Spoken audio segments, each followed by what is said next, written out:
제가 알고 있는 집사님 한 분이 운전을 하는데 화로차 운전을 합니다.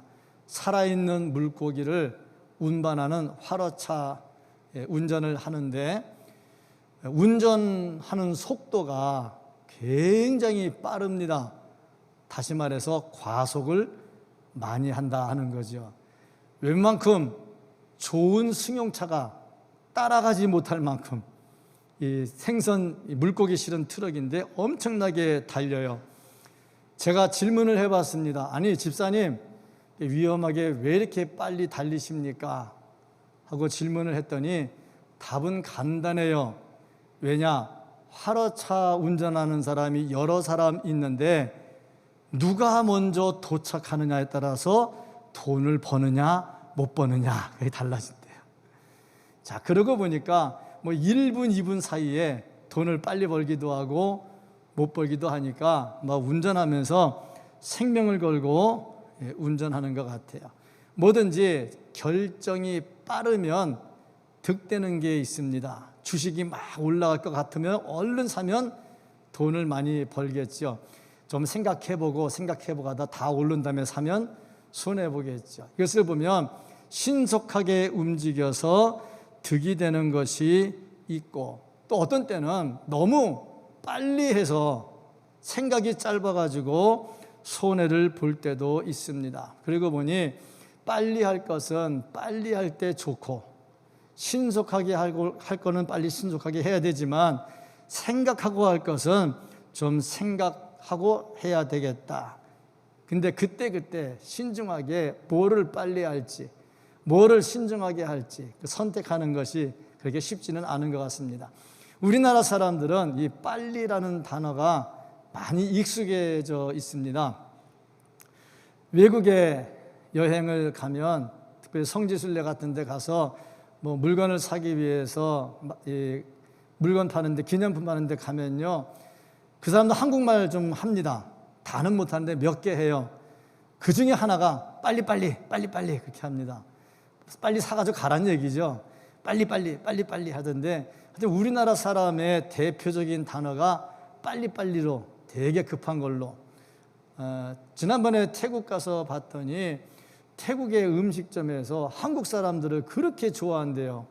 왜 좋아하냐 그랬더니 다른 팀들은 들어오면 2시간, 3시간 먹기 때문에 점심에 한 팀밖에 못 받는데, 근데 한국 사람은 들어왔다 하면 후다닥 하고 나가면 1시간도 안 돼서 나가기 때문에 점심 때 2팀을 받을 수가 있대.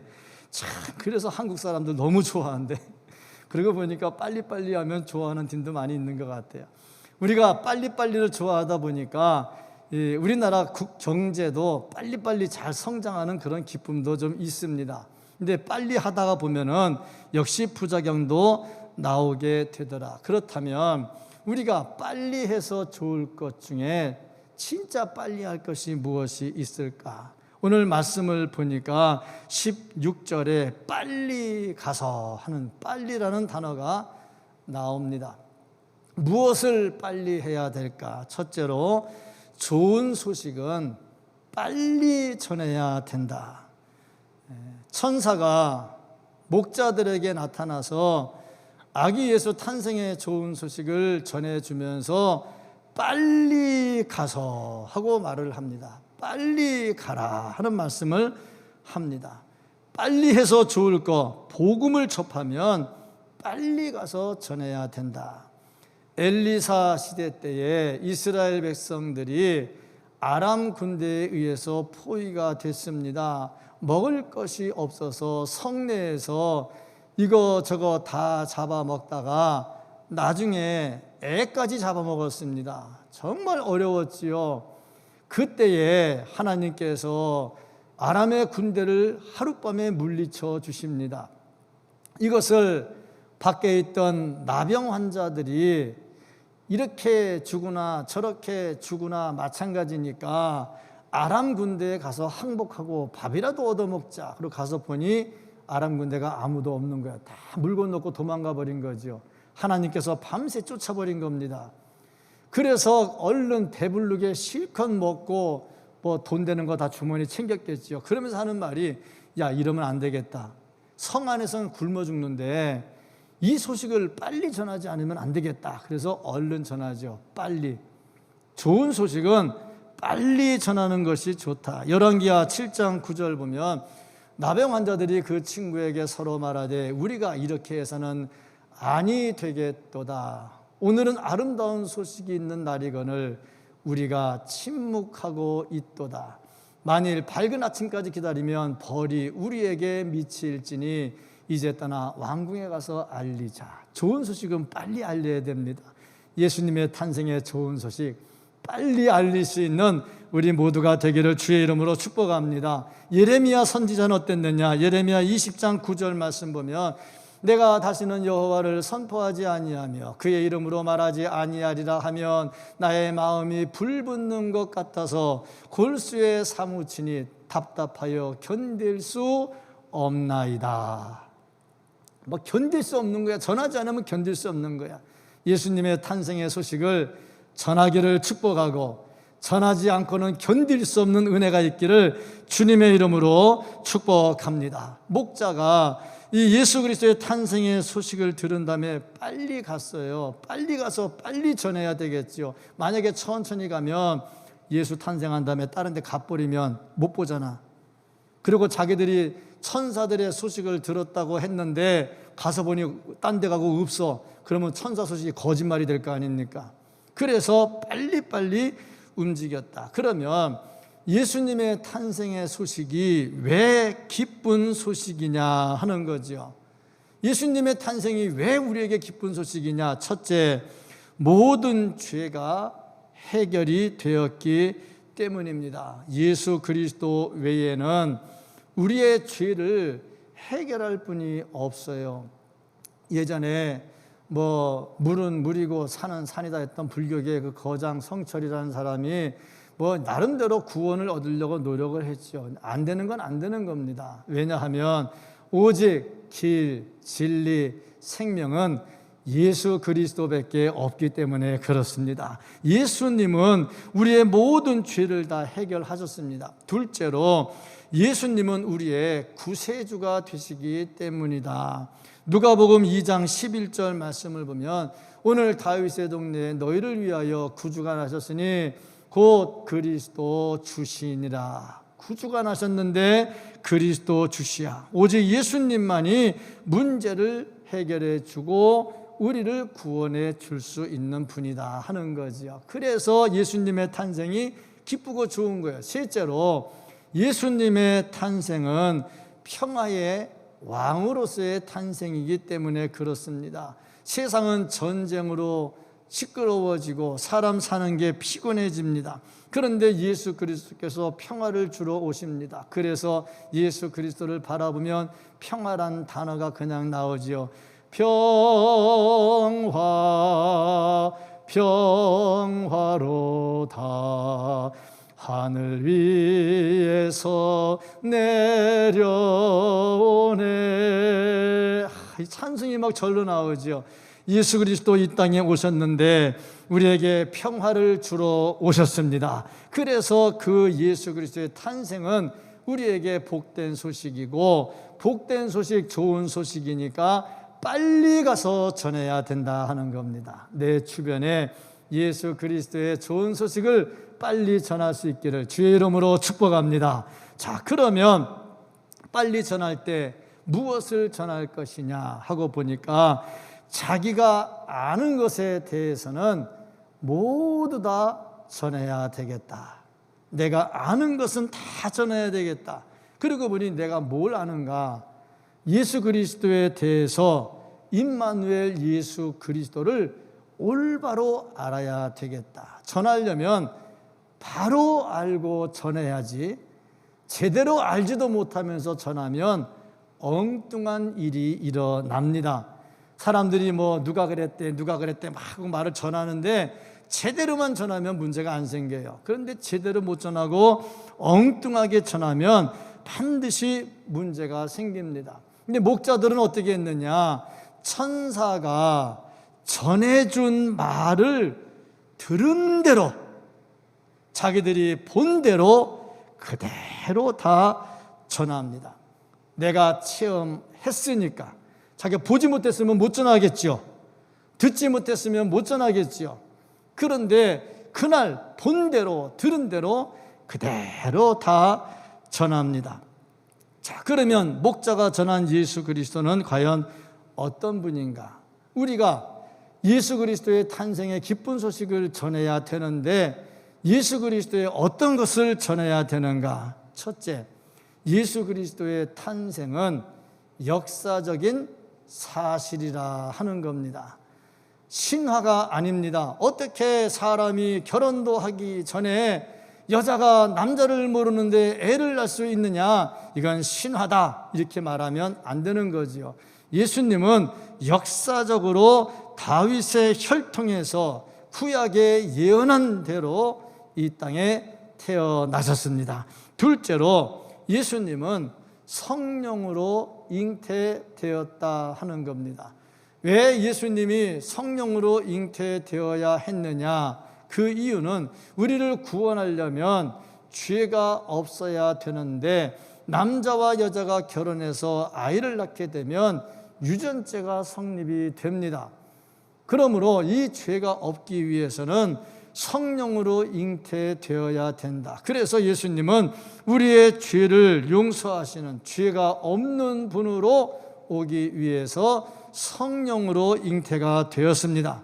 실제로 예수님은 우리를 구원해 주신다. 구원해 주시기에 충분하신 분이다. 마태복음 1장 21절 아들을 낳으리니 이름을 예수라 하라. 이는 그가 자기 백성을 그들의 죄에서 구원할 자이심이라 하니라. 죄에서 구원할 분 오직 예수 그리스도밖에는 없습니다. 아담과 하와가 지은 모든 죄, 그래서 우리가 그 원죄 때문에 멸망을 받아야 마땅한데 이미 우리는 영적으로 허물과 죄로 죽은 자들인데 예수 그리스도께서 그걸 다 해결해 주시죠. 그래서 그 예수 그리스도, 우리를 구원해 주시는 예수 그리스도를 바로 알고 전해야 되겠다. 넷째로 주 예수께서는 우리의 상처를 치료해 주십니다. 시편 30편 26절 여호와께서 자기 백성의 상처를 싸매시며 그들의 맞은 자리를 고치는 날에는 달빛은 햇빛 같겠고 햇빛은 7배가 되어 7날의 빛과 같으리라. 상처를 다 치료해 주신다 말씀을 했습니다. 주님께서 치료해 주십니다. 주 예수 그리스도의 사랑이 우리를 치료해 주시는데 사람은 치료해도 완벽하게 치료하지 못하고 또 모든 것을 다 치료하지 못합니다. 그런데 주님께서는 확실하게 치료해 주십니다. 이사야 53장 5절 말씀을 보면은 그가 찔림은 우리의 허물 때문이요 그가 상함은 우리의 죄악 때문이라. 그가 징계를 받음으로 우리는 평화를 누리고 그가 채찍에 맞음으로 우리는 나음을 받았도다. 주께서 우리의 모든 아픈 곳을, 상처를 다 치료해 주시더라 하는 겁니다. 다섯째, 공평하게 해 주신다 하는 겁니다. 주 예수께서는 공평하십니다. 우리 세상은 공평하지 않아요. 죄를 짓고도 죄가 없는 자가 되고요, 잘못했는데도요 정권의 힘을 가지고 있으면 잘못한 자가 이깁니다. 세상은 공평하지 않아요. 그래서 이 세상은 갈등이 많습니다. 지금 우리나라 보면 완전히 양분되어 있잖아요. 이것이 왜 그러냐면 공평하지 못하기 때문에 그렇습니다. 잘못한 건 잘못한 거지요. 언제는 뭐 하면은 사법부가 옳다고 했다가 자기에게 불리하면 사법부가 이거 공평하지 못하다고 했다가 막 진짜 불공평한 세상이 돼버렸다는 거죠. 그런데 예수님은 공평하십니다. 그래서 그 예수님을 찬양하고 전해야죠. 여섯 번째, 평화를 주신다. 주님은 이 험한 세상에 평화를 주십니다. 이사야 9장 6절 이는 한 아기가 우리에게서 낳고 한 아들을 우리에게 주신 바 되었는데 그의 어깨에는 정사를 메었고 그의 이름은 기묘자라 모사라 전능하신 하나님이라 영절하시는 아버지라 평강의 왕이라 할 것임이라. 주님은요 평강의 왕이십니다. 평화를 주십니다. 어떻게? 이사야 11장 6절부터 8절까지 말씀을 보면 그때 이리가 어린 양과 함께 살며, 어떻게 이리가 양과 함께 삽니까? 이리가 양 잡아먹는데. 근데 그때는 그렇게 된다니까, 평화가 온다는 겁니다. 표범이 어린 염소와 함께 누우며, 저 잡아먹어야지 왜 같이 놀고 있습니까? 송아지와 어린 사자와 살진 짐승이 함께 있어 어린아이에게 끌리며, 어떻게 어린아이가 사자를 끌고 다니냐고. 암소와 곰이 함께 먹으며 그것들의 새끼가 함께 엎드리며 사자가 소처럼 풀을 먹을 것이며, 먹는 아이가 독사의 구멍에서 장난하며, 어떻게 애가 독사를 만지고 있느냐고. 젖된 어린아이가 독사의 굴에 손을 넣을 것이라. 자, 평화가 온다는 거죠. 주님 이 땅에 평화를 주러 오셨습니다. 투쟁이 끝나고요, 살육이 끝나고요, 앙숙이 서로 같이 지내게 되고요, 세계 냉전이 끝나고요, 공존하고요, 평화를 누리고요, 독이 풀어집니다. 독사의 독이 풀어져 버립니다. 주님께서 함께 오시면 참된 평화가 넘칩니다. 7째, 영원히 함께 하신다.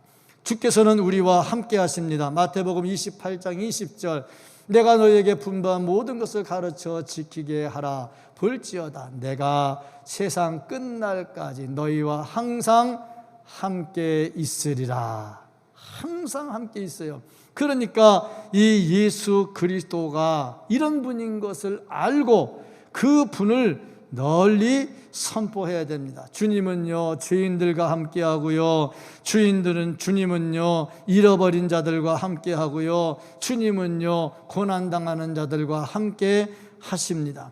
특별히 세리 같은 죄인들과 함께 하셨고요, 또 마태 같은 세리를 제자로 선택도 하셨어요. 그러니까 주께서는 영원히 약한 자들과 함께 하십니다. 이 임마누엘 예수님을 바로 알아야 되지요. 그 다음에 바로 알았으면 어떻게 되느냐? 바로 정확하게 전달을 해야 되겠지요. 아는 거 전하지 않으면 불고지죄의 성립이 되더라고요. 죄인이, 범죄자가 나한테 왔다가 갔어요. 근데 내가 그 사람의 얘기를 들어서 알고 있어요. 근데 얘기를 안 해주면 나중에 불고지죄에 해당이 되더라고. 그걸 보면 알면서 전하지 않는 것도 죄가 되더라 하는 겁니다. 18절 말씀, 듣는 자가 다 목자들이 그들에게 말한 것들을 놀랍게 여기되, 듣는 자들이 다 목자들이 말한 것을 다 들었다, 그렇게 말하고 있습니다. 그러니까 목자는 모든 사람들에게 다 전한 겁니다. 마리아 요셉에게만 전한 게 아니라 모든 사람들에게 다 자기가 본 것을 다 전했어요. 그때에 마리아는 새겨 들었다 그랬습니다. 전하는 사람은 똑바로 전해야 되고요, 듣는 사람은 새겨 들어야 됩니다. 전하는 사람이 엉뚱하게 전하면 그건 거짓 뉴스라 그래요. 거짓 뉴스를 들어서 넘어가는 것도 잘못이고, 나는 똑바로 전했는데 들을 때 엉터리로 들어가지고 이상한 말 하면 안 되겠다. 마리아는 새겨들었어. 나중에 예수님 12살 때 성전에 가서 박사들과 얘기할 때 내가 아버지 집에 있어야 될 것을 모르셨나이까 할 때 다른 사람은 다 건성으로 들었는데 마리아는 새겨들었어. 우리 하나님의 말씀을 건성으로 듣지 말고 새겨 듣기를 축복합니다. 말씀은 새겨 들어야 된다. 정확하게 듣고 정확하게 전달해야 돼. 그럼 우리가 정확하게 듣고 정확하게 전달해야 될 게 뭐냐? 예수님은 성령으로 잉태됐습니다. 예수님은 동정녀에게서 태어나셨습니다. 예수님은 십자가에 달려 돌아가셨습니다. 예수님은 부활하셨습니다. 예수님은 승천하셨습니다. 예수님 하나님의 우편에 앉아 계십니다. 다시 오실 것입니다. 심판하실 것입니다. 이게 우리가 들어야 될 정확한 소식이고 전해야 될 정확한 소식입니다. 이 예수 그리스도의 탄생과 예수 그리스도의 사역과 예수 그리스도의 구원을 정확하게 알고 전하는 것이 성탄절에 우리가 가져야 될 빨리빨리 해야 될 일입니다. 이런 곳에 빨리빨리 움직일 수 있기를 주님의 이름으로 축복합니다. 다음으로 이 말씀을 통해서 볼 수 있는 거, 빨리빨리 해야 될 일, 정확하게 알아야 되고 정확하게 전해야 되지만 이거 하면서 우리가 가져야 될 마음의 태도, 하나님의 영광만 위해야 된다 하는 겁니다. 저는 이 말씀을 묵상을 하면서 이 목자들의 모습을 다시 생각을 해봤어요. 목자들이 뭐 화려한 사람 아니잖아요. 들에서 양치는데 뭐 몸에 냄새 나고 더럽고 막 그러잖아. 그리고 밤만 되면은 뭐 좀 씻을지 모르겠지만 거기 물이 그렇게 많은데도 아니잖아. 뭐 이래저래 불편하겠지요. 그래서 양들을 다 한쪽에 이렇게 모아놓고 있는데 갑자기 막 천사가 나타나서 막 화려하게 춤을 추고 찬송하며 지극히 높은 곳에 하나님께 영광이요 땅에는 기뻐하심을 입은 사람들 중에 평화로다 막 하고 할 때, 와, 황홀한 체험을 한 거잖아. 그러면 다른 사람들에게 뭘 했겠느냐? 야, 내가 아까 진짜 희한한 거 봤거든. 막 천사가, 이런 거 자랑 안 하더라고. 그런 거 자랑 안 해. 내가 신령한 거 체험한 거 자랑 안 해. 그거 자랑 안 하고 뭐 했느냐? 천사가 전해준 말을 그대로 전하면서 하나님을 찬양해. 참, 이게 빨리빨리 주일 하는 사람이 가져야 될 태도야. 우리가 주일 하면서 참 이래저래 열심히 하는 거는 좋은데, 열심히 잘하는 거는 참 좋은데, 그거 한 다음에 자기가 드러나지 않으면 시험에 빠져. 요거는 잘못하는 겁니다. 지금 목자는요, 황홀한 체험을 했어요. 저도 이런 체험 한번 해봤으면 좋겠어요. 그러면 제가 설교 시간에 맨날 이런 얘기만 할 거야. 그래서 체험을 못하는 것 같아. 그거 다 집어두고 그저 하나님만 찬양해야 되는데 우리는 뭔가 보고 알면 그거 가지고 울거먹어. 계속 울거먹어. 목자의 모습에서 우리가 볼 수 있는 게 바로 이런 겁니다. 하나님만 찬양하면 되지. 우리가 빨리빨리 주일하면서 가져야 될 게 뭐냐? 내가 드러나지 않는다고 시험 들지 말고, 내가 뭐 안다고 그거 자랑하려고 하지 말고, 그저 하나님만 높이면 되고, 그저 교회만 영광 받으면 되고, 뭐 그렇게 되는 거 아닙니까? 플랫폼을 지었어요. 플랫폼을 짓고 나름대로 기대가 컸어요. 저걸 통해서 교인들이 하나가 되고 연합하고 막 뜨거워지고 기뻐하고 막 그냥 자부심을 가지고 동네방네 다니면서 우리 플랫폼 막 그러고 다닐 줄 알았더니 웬걸 엉뚱한 일만 일어나고 있네.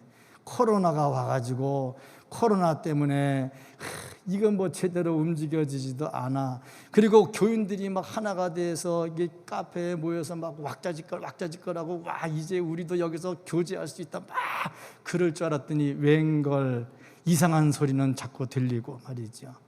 참 이상하죠. 그래서 보면 속이 상하기도 합니다. 뭐 거짓 뉴스도 막 나와요. 저게 뭐 어쩌고 저쩌고 돈이 어쩌고 저쩌고 하는데 거짓 뉴스가 참 많더라고. 근데 거짓 뉴스는 그거는 교회를 해하려고 하는 사탄의 역사지 교회를 세우려고 하는 성도의 아름다운 모습은 아닌 거예요. 하여튼 거짓 뉴스는, 거짓은 사탄과 연관되어 있거든. 거짓 뉴스들을 듣고 그 거짓 뉴스에 또 혹하고 미혹되는 사람도 간혹 있어요. 그러다 보니까 참 우리가 하나님께 영광을 돌려야 되는데 영광은 안 돌리고 이상한 쪽으로 이렇게 마음이 움직이는 사람이 간혹 나타나더라 하는 거죠. 이걸 보면서 목자들은 그 신령한 체험을 하고 은혜를 했음에도 불구하고 자기가 뭐 한 거 자랑하지 않고 그저 하나님만 찬양하다. 저 역시 마찬가지. 저거 지어놓고 내가 말이야 열심히 해서 지어서 이렇게 하면 저도 하나님께 혼날 일이죠. 그렇게 할 일은 아닌 거죠. 저기서 하나님을 찬양하고 영광 돌리고 성도들이 함께하고 저거 했는데 뭐 누가 인정해 주지 않는다고 해서 뭐 시험에 든다든지 그러면 그것도 또 역시 자기 영광을 드러낸 거야. 우리가 주일 하면서 주일 한 다음에 시험에 드는 이유가 뭐냐? 뭔가를 했는데 인정해 주지를 않아. 그럼 시험에 들어. 근데 그럴 필요가 없다 이거죠. 왜? 주님의 이름만 높아지고 교회만 은혜스러워지면 나는 좀 죽어도 된다 이겁니다.